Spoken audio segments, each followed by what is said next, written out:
তবে কি আসছে গাজার গণহত্যা পার্ট 2? আর এই গণহত্যার মাস্টার মাইন্ড নেতানিয়াহুকে রুখতে গাজার পাশে ইরান। গাজার গণহত্যা থামাতে যে কোনো উদ্যোগে সমর্থন ইরানের। গত 2 বছর রক্তে ভেসে গেছে গাজা। হাজারো শিশুর মৃতদেহ, বিধ্বস্ত হাসপাতাল, নিঃশেষ হয়ে যাওয়া এক নগরী। তবু প্রশ্ন থেকে যায়, এই যুদ্ধে আসল পরাজিত কে? ইসরায়েল না তাদের অমানবিক আগ্রাসনের বিরুদ্ধে দাঁড়ানো গাজার প্রতিরোধ?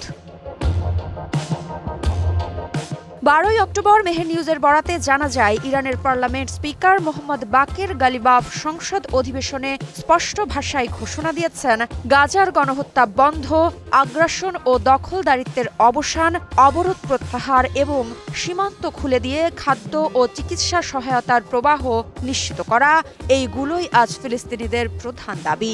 আর ইরান এই দাবিগুলোর পক্ষে সম্পূর্ণভাবে রয়েছে। গালিবাফ বলেন, যুদ্ধবিরতি ইসরায়েলের তথাকথিত অজেয় ভাবমূর্তির ওপর এক বড় ধাক্কা। 2 বছর ধরে নারী শিশু হত্যার পরও ইসরায়েল তার একটিও অঘোষিত লক্ষ্য পূরণ করতে পারেনি।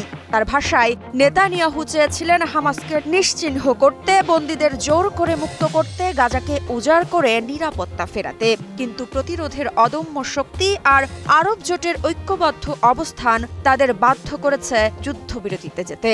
এই যুদ্ধের মধ্য দিয়ে বিশ্বের সামনে উন্মোচিত হয়েছে 21 শতকের নাৎসিবাদ, যেখানে ইসরায়েল ও তাদের মিত্র যুক্তরাষ্ট্র মানবিকতার সব সীমা অতিক্রম করেছে।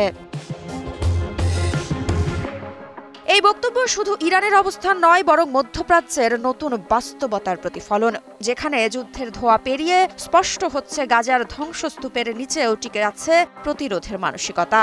এখন প্রশ্ন হচ্ছে, এই যুদ্ধবিরতি কি সত্যিই স্থায়ী শান্তির সূচনা, নাকি আরেকটি অন্তর্বর্তীর ফাঁদ? ইসরায়েল আমেরিকা জোটের আগ্রাসন কি থামবে, নাকি নতুন কৌশলে আবার শুরু হবে গণহত্যার পর্ব 2? সম্প্রতি ইসরায়েল ও হামাসের মধ্যে রয়েছে অস্থায়ী যুদ্ধবিরতি চুক্তি। এতে বন্দি বিনিময়, আংশিক সেনা প্রত্যাহার এবং মানবিক সহায়তা বৃদ্ধির কথা বলা হয়েছে। কিন্তু নিহত হয়েছে ইতোমধ্যে 67,000-এরও বেশি ফিলিস্তিনি, যাদের অর্ধেকই নারী ও শিশু। এখনো প্রশ্ন রয়ে গেছে, এই যুদ্ধবিরতি কি ন্যায় বিচারের সূচনা, নাকি শুধুই ক্লান্ত পৃথিবীর এক নিঃশ্বাস নেওয়ার বিরতি?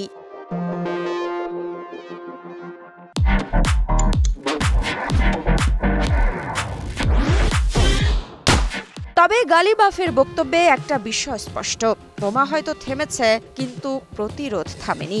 সামনে কি অপেক্ষা করছে গাজাবাসীর জন্য, সেটাই এখন দেখার বিষয়। মৃত্তিকা সিনহা বিশ্বাস, নিউজ 24।